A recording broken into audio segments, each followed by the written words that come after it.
welcome back to my channel. Today we are going to do one question which is of CGL 2024, and the question says Ramesh purchased some item from a dealer on 19 November 2019. उसने रमेश ने कुछ item purchase किए 19 नवंबर 2019 को, और जो bill generate हुआ जो दाम था उसने आइटम का वो 5480 है. He had also purchase some item on 10 November 2019.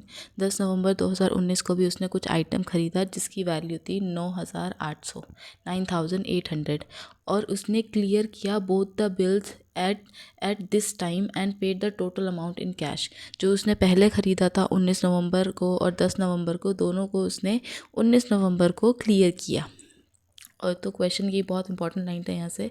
If the dealer give a scheme of 2% discount on payment done with in 10 day, उसे 2% का डिस्काउंट मिलता है अगर वो विद इन 10 डे देता है. And 5% of the payment made in cash at the time, और अगर वो कैश में पे करता है तो उसे 5% का डिस्काउंट और मिलता है. तो हमें बताना है कि कितना अमाउंट उसने पे किया रमेश ने ऑन 19 नवंबर.